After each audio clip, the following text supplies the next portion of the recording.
Bonjour à tous et bienvenue dans ce nouveau rendez-vous d'Elena. Alors j'espère que la luminosité est pas trop catastrophique parce qu'on repasse en automne et que du coup mon bureau n'est plus spécialement illuminé par un beau soleil. Et j'espère aussi que vu qu'il pleut beaucoup, vous n'allez pas trop entendre la pluie qui tombe sur mes carreaux. Donc je croise les doigts déjà pour ça et je m'en excuse si ça risque d'arriver. Alors aujourd'hui, on va partir sur un rendez-vous d'Elena un peu plus théorique que d'habitude. Donc par exemple ici, je ne vais pas vous montrer mon écran parce que toutes les choses dont je vais vous parler, en fait, c'est des choses, c'est plutôt des petites astuces pour écrire vos articles pour qu'ils soient bien référencés sur Google, donc pour booster le SEO. Et du coup, je ne vais pas vraiment avoir de choses à vous montrer sur mon ordinateur. C'est plus des astuces orales que forcément vous pouvez noter et qu'il faut juste garder en tête quand vous écrivez un article sur votre site web. Alors déjà, le SEO, qu'est-ce que c'est? Donc c'est le Search Engine Optimization.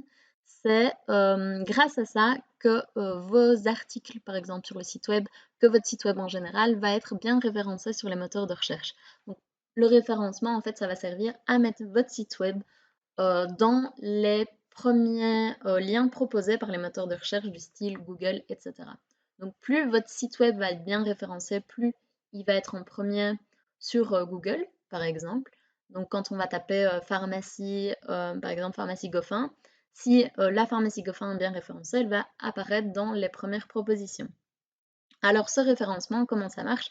Ça se, il y a différentes choses qu'on peut essayer d'améliorer, de booster, etc. pour avoir un bon référencement, mais une des principales, c'est vraiment ce SEO qu'on peut faire grâce au contenu en fait qu'on diffuse sur le site web.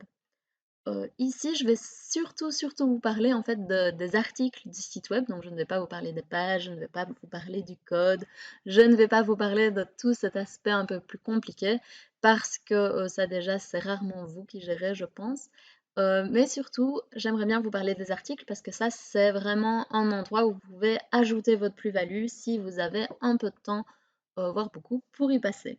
Donc comme je disais, je vais vraiment vous parler de la construction de vos articles. Alors déjà, pour écrire un article sur son site web, il faut avoir une plateforme, il faut avoir un site web qui est modulable. Donc forcément, si vous n'avez qu'un site web vitrine qui ne bouge pas, que vous ne pouvez pas modifier, malheureusement, vous allez avoir du mal à écrire un article et du coup, vous allez avoir du mal à travailler son référencement et son SEO. Donc ici, je m'adresse vraiment aux pharmaciens qui ont une plateforme pour leur site web ou qui ont quelqu'un qui s'en occupe en interne ou même en externe et qui veulent écrire des articles par rapport aux valeurs, aux services, etc. qu'ils peuvent proposer à la pharmacie. Donc comme article, forcément, on peut avoir tout ce qui est thématique saisonnière, thématique de santé. Si vous voulez parler de l'aromathérapie, par exemple, pour dire les X conseils pour booster votre immunité, ce genre d'article. Ou alors encore, si vous voulez plus mettre en avant, par exemple, tous les services que vous pouvez faire à la pharmacie pour vos patients. Donc voilà, c'est ce type d'article dont je parle. Alors déjà, la première chose pour travailler son SEO, c'est de choisir son mot-clé. En tout cas, il faut avoir au moins un mot-clé principal. Donc ça va vraiment être le mot-clé qui va un peu guider votre trame écrite. Donc on va choisir un mot-clé unique. Donc c'est vraiment le mot-clé que le patient va taper sur Google. Donc si on reprend l'exemple avec booster son immunité, je vais peut-être mettre tout simplement, euh, si vous voulez vous baser sur de l'aromathérapie, je vous conseille de mettre aromathérapie immunité, quelque chose du style, et donc ça va être votre mot-clé principal. Ensuite, à partir de ce mot-clé-là, il faut aussi définir plein d'autres petits mots-clés et ce qu'on appelle un champ sémantique. En fait, le champ sémantique, ça va être choisir des mots qui vont tous avoir un rapport avec votre mot-clé principal. Donc pour alimentation immunité ou aromathérapie immunité, on va parler un peu, on va avoir le mot froid, on va avoir le mot hiver, on va avoir le mot virus, on va avoir le mot, si c'est alimentation, on va parler de nutrition, on va parler de minéraux, on va parler de vitamines. Si on parle plus sur de l'aromathérapie, on va parler d'huiles essentielles. on va parler de diffusion, etc., etc. Donc vraiment, en fait, ce champ sémantique, à quoi il va vous servir? Ça va être en fait tous les mots qui vont être recherchés par vos patients directement sur les moteurs de recherche et auxquels votre article va répondre. Et donc, en travaillant vraiment bien ce champ sémantique, en utilisant des mots-clés qui vont revenir un peu, que ce soit dans les titres, donc ça on va voir après la structure, mais que ce soit aussi dans le contenu, c'est réutiliser un peu les mêmes mots, les mettre en valeur, pourquoi pas les mettre en gras, etc. Google aime bien ce genre de pratique, donc on va un peu travailler ce champ sémantique pour répondre au mieux aux questions que les patients posent au moteur de recherche. La deuxième chose qu'on va travailler, ça va être la structure. Alors, il faut savoir que normalement, si vous avez un site web et que vous avez la possibilité d'écrire vos articles, vous allez pouvoir choisir un titre principal. Dans ce titre principal, attention à bien mettre votre mot-clé principal. Donc, immunité et qu'est-ce que je dis? Aromathérapie. Alors, on va essayer d'avoir ces deux mots-là dans le titre principal. Après ce titre-là, on va avoir un premier sous-titre. Alors, les premiers sous-titres, voilà, ça va être les. Forcément, on va classer un peu par ordre d'importance, mais il faut bien structurer et toujours avoir dans ces sous-titres au moins un mot-clé de votre champ sémantique. Donc, si on parle de l'aromathérapie et de l'immunité, on va peut-être avoir comme premier sous-titre, pourquoi pas, les huiles essentielles indispensables ou ce genre de choses. Comme ça, on a vraiment déjà huiles essentielles. On peut aussi rajouter froid, hiver ou quelque chose du genre dans le titre pour, encore une fois, bien mettre en avant les mots-clés principaux à l'intérieur des titres. Et donc, pourquoi bien structurer votre article sur votre site web? C'est parce que ça ne va pas être quelqu'un de particulier, un employé Google qui va lire votre article et qui va après voir si tout est bien OK niveau SEO. C'est un robot qui s'en occupe. Donc forcément, pour, euh, pour un peu faciliter la tâche au robot, on va vraiment structurer et lui dire, ah ben ça, c'est mon premier sous-titre, c'est très important, tu vois bien qu'il y a ces mots-clés-là, donc ça va répondre aux questions des patients, et c'est comme ça qu'il va mettre en avant l'article pour la question posée par le patient sur le moteur de recherche. Alors n'oubliez pas aussi d'avoir, par exemple, si vous avez un premier sous-titre, un premier paragraphe, à l'intérieur de ce paragraphe, c'est aussi intéressant d'avoir des sous-titres. Donc vraiment essayer de structurer au maximum pour que vous ayez des petits paragraphes donc, qui fassent aller environ 3-4 lignes par petit paragraphe et toujours à chaque fois bien préciser à Google avec un petit sous-titre que ce petit paragraphe-là va parler, va traiter ce sujet-là. Alors c'est un peu compliqué à organiser, c'est pour ça que je vous conseille de faire votre structure avant d'écrire votre article. Comme ça, vous aurez bien tout en tête au moment où vous allez vraiment rédiger cet article. Ce qu'il faut faire aussi, c'est toujours ajouter du contenu visuel. Donc n'hésitez pas à ajouter des images, ajouter des vidéos, ajouter des petits graphiques, un peu de graphisme, des pictos, etc. Ça, Google va adorer le fait que vous ayez mis des images. Encore une fois, pourquoi est-ce que Google adore ça? C'est parce que ça va être plus agréable à lire pour le patient et pour l'utilisateur. Donc un peu comme la structure, en fait, plus c'est structuré, plus le texte va être facile à comprendre pour celui qui le lit. Et grâce au visuel, plus on a de visuel, plus la lecture va être agréable et va être fluide.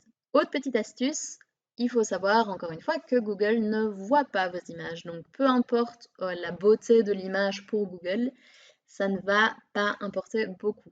Ce qui lui importe, en fait, ça va déjà être le titre. Donc, par exemple, n'oubliez pas de renommer vos images pour qu'elles correspondent aux mots-clés de votre article. Donc, encore une fois, on revient à ce champ sémantique.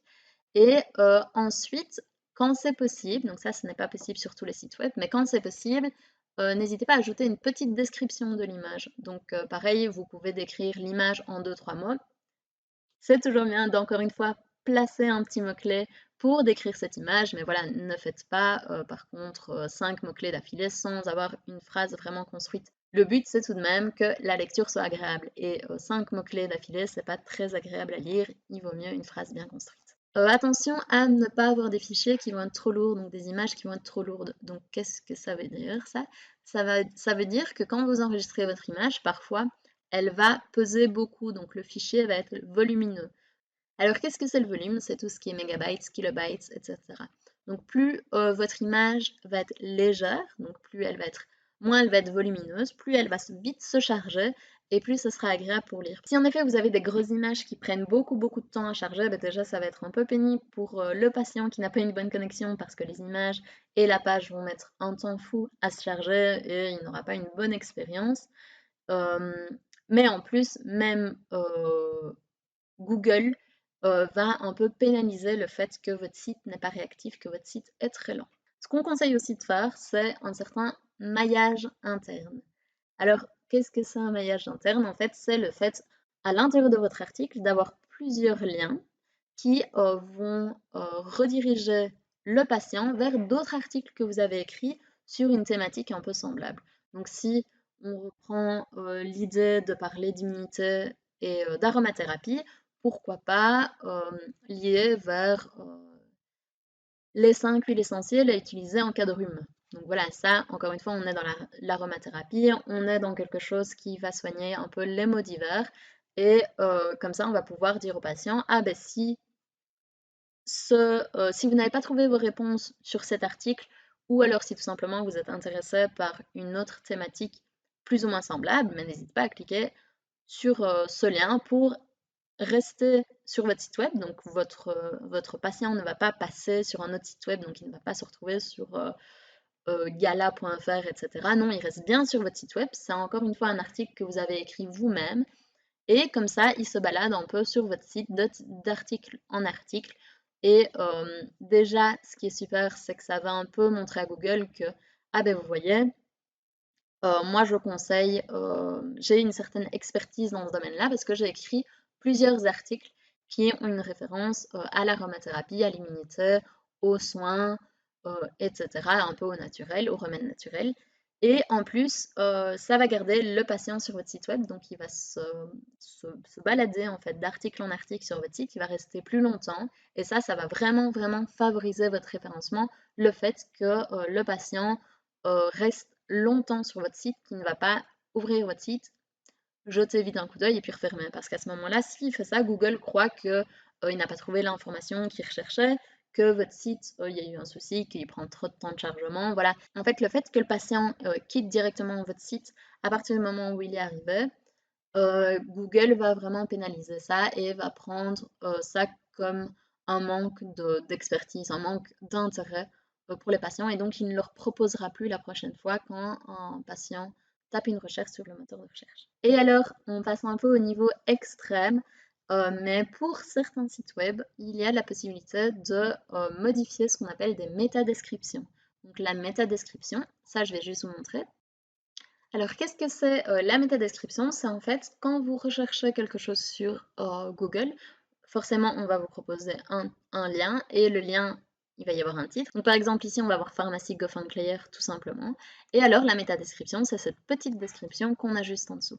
Alors on vous conseille de la modifier, pourquoi? Parce que encore une fois c'est quelque chose que Google va regarder. Est-ce que dans votre métadescription vous utilisez des mots-clés ou des mots en tout cas du champ sémantique de votre article, mais aussi pour le patient, ça lui permet en fait d'avoir un petit aperçu de ce dont traite votre article, et alors ça va forcément lui donner envie d'aller cliquer.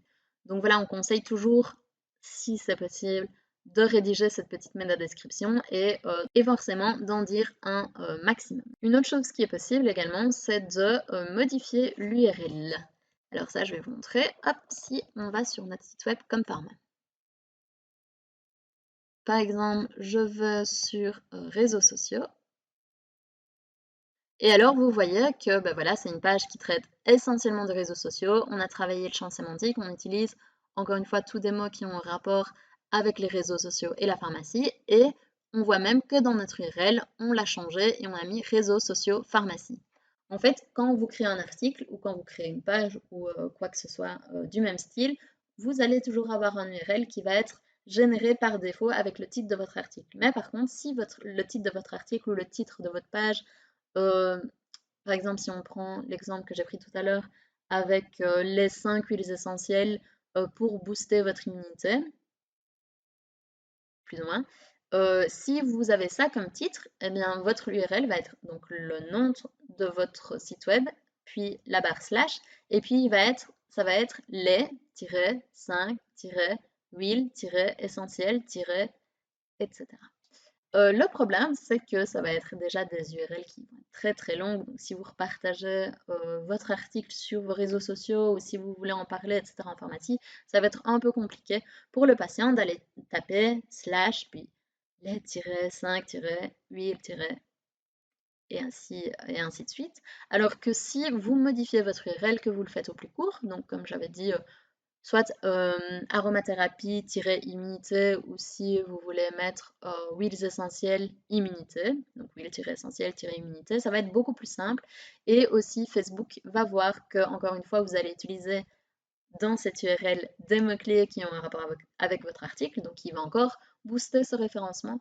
Et en plus, ce sera plus facile pour s'y rendre, pour vos patients et pour tous les gens à qui vous voulez donner le lien de cet article. Donc voilà, ce que je conseille toujours pour les liens, c'est déjà, première chose, on va supprimer tout ce qui est mots-liens, donc les prépositions, les le, les la, les déterminants. On supprime tout ça, ça c'est pas très important, et on se focalise vraiment sur les mots-clés du champ sémantique. Donc pour avoir vraiment un référencement qui est bien travaillé, ça va être souvent un peu plus compliqué que ça, il va falloir avoir des outils qui vous aident, on va devoir un peu chipoter, faire des recherches déjà pour avoir des mots-clés bien précis, des mots-clés qui sont souvent utilisés. Ça, on peut aussi faire des recherches pour les trouver. Mais ici, je voulais vraiment dire les 5 points les plus importants pour déjà essayer de rédiger son article en fonction du SEO et en fonction du référencement. Donc, je récapitule vite fait. Donc, les premiers, c'est toujours avoir ses mots-clés et son champ sémantique, même avant l'écriture de votre article. Comme ça, vous savez bien les mots que vous allez utiliser, le but de votre article, les questions auxquelles votre article va répondre. Ensuite, on a la structure. Donc, bien mettre ses titres en évidence, bien utiliser des sous-titres, faire des paragraphes qui ne sont pas trop longs, utiliser les mots-clés et les mots du champ sémantique à l'intérieur de ces titres pour vraiment mettre en valeur la thématique de l'article. On va avoir le contenu visuel, donc ajouter du contenu visuel. On va aussi changer le nom des images qu'on upload. On va essayer aussi d'avoir des images qui ne sont pas trop lourdes pour favoriser un chargement rapide. Et pourquoi pas ajouter une petite description si on en a la possibilité. Le quatrième, donc c'est tout ce qui est maillage interne, donc c'est essayer de faire des liens à travers ces différents articles, à travers son site web, essayer de renvoyer le patient d'une page A à une page B et de le faire un peu naviguer comme ça sur son site web. Et la dernière, c'est tout ce qui est métadescription et changement de l'URL pour faciliter déjà la mise en avant des mots-clés par Google, mais aussi pour donner envie à son patient de cliquer sur le lien pour aller lire l'article et de retrouver plus facilement l'article.